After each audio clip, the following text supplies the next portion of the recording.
have a superstar walk into the radio studio now, you guys. Superstar, this is a moment. This is a moment. Hugh Hendry, which, if you don't know him, you should definitely follow him on Twitter. And we love it because he'll pretty much say anything that he wants. Which is something that we definitely Always want. welcome here. Hugh Hendry is a writer, a risk taker, a thought leader on global capital markets. He founded Eclectica Asset Management, that's a hedge fund that delivered uncorrelated returns to clients for about over a decade. He resides in St. Bart's, and sometimes he'll take a plane into New York, and sometimes to London, and sometimes he'll talk to us. Hugh, how you doing? I'll talk to you any day. Hi, any time. How are you? So he used to come on all the time with that guy and I on TV. How's it going? Really well, thank you. Yeah. I just flew in last night. Excellent. There you go. We brought the rain for you here in New York City. Okay, T-bill and chill. We've been talking about it for the last couple hours. There was a nice article on the terminal that talked about Treasury paying $2 million a minute when it comes to T-bills. Is this a strategy that works for you, Hugh? It's a strategy that works for asset prices, actually, because the monetary system at its core, at its heart, has US Treasuries. But it was never conceived under the scenario where the US was the locomotive. It was the engine of economic growth. As we know just now, there are some local problems in the China and in the Europe and elsewhere.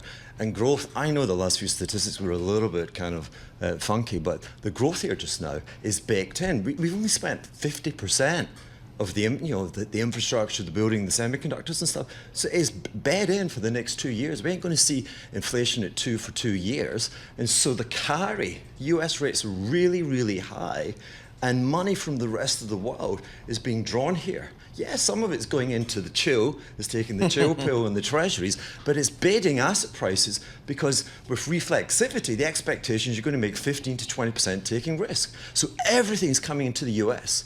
That sounds very chillific, except it has a parallel and enormous kind of feeling to like terrible times from like 1928, when again all of the world's capital was drawn and US asset prices lifted. And of course we know it's wonderful, but trees don't grow to the sky. So I guess some people refer to that as US exceptionalism from an economic perspective when you look at better growth here versus say Europe versus say China. Yeah. Do you buy into that exceptionalism type of argument these days? No, I do not. I mean, it's just exceptionally rare. Again, I mean, I'm a man from the past seeking the future, yeah? And we're in that kind of the state of condition that Soros described, the imperial circle, 82 to 87. Again, what happened then? We had almost like 20% raise. We were at 16 on the 10-year. We were peaked. Inflation was coming down. We're not at 16 here, but our debt levels are like 3.5 times GDP. Multiply that by the 5.5, and you're kind of 1982. And rates have peaked, elevated. Infrastructure is now coming through. Fiscal policy is finally working. Tax cuts don't work, but actually subsidizing the private sector to bring skill, to bring technology, to bring the future, and onshore it is underwriting growth. Fantastic, except the monetary order, monetary stability was never conceived of the US being the locomotive. So when you take a look at then all of that sort of leading to higher asset prices, like you said, is that what's going on with something like gold or Bitcoin? Is it more of just a rush into assets and hard assets, or is there something else going on between those two? Okay, so so gold is not an agent of chaos. Gold is the alchemy of chaos. The world is becoming chaotic, yeah? And Bitcoin, I like to call it Bobby Digital. It's the digital equivalent of the alchemy of chaos. Now, why are they... Wait, is it really? Is the digital alchemy of chaos? I think so, yeah. Huh, okay. I think so. I mean, who knows? I'm making this up. I'm just in a flow state. We like it. But where's the chaos, okay? I mean, how many times do you mention it? You don't mention it enough. Can I just repeat? We've had an almost 40% devaluation in the Japanese yen. That's why these things are moving, because again, let me repeat, the US is not meant to be the economic locomotive. The US is not meant to be running 5.5% rates and imposing that on a fragile rest of the world. And the fragility, we can see fragility now coming through the crosses in the exchange market. So when you listen in this fluid / chaotic world, where do you see the best opportunities these days? Well, I mean, so everything rises until it doesn't. Yep. Okay? And so you have to, people say, oh my God, you're all so bearish. Not boring, but bearish. They would never say boring to you. Everything's lifting. Okay, everything's lifting. It's a question of how much you allocate.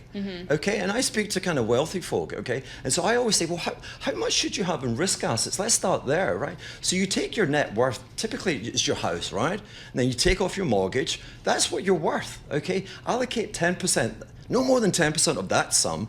And where I am just now, because I think we're in the last blow off. I want to be invested, but of using that parameter, I'm like 25, 30% invested. But where am I? I'm in technology stocks. I'm in Bobby Digital, Bitcoin. I'm in gold, yeah.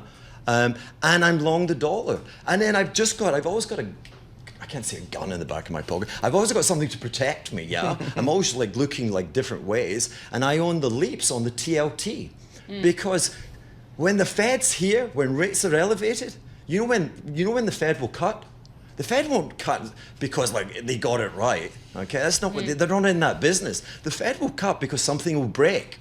And again, the yen's breaking. But you wait until something in the financial arena breaks, then you'll get cuts. And so I want TLT. I have the audacity to believe that the greatest bull market in treasuries will end with a double top in price.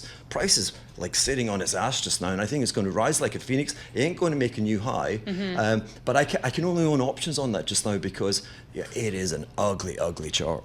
All right, Hugh, good to see you. We got to leave it there. We got the opening bell coming up in just a few minutes. Hugh Hendry, always outspoken. You can follow him on Twitter, too. Love getting you here. A former founding partner at Eclectica Asset Management, on all his thoughts on the market. Good to see you. Nice hat. He has sunglasses on in the radio studio, obviously, which we all wish we could also do. We opening bell coming up soon. I mean, it looks like it's going to be a nice start to the week.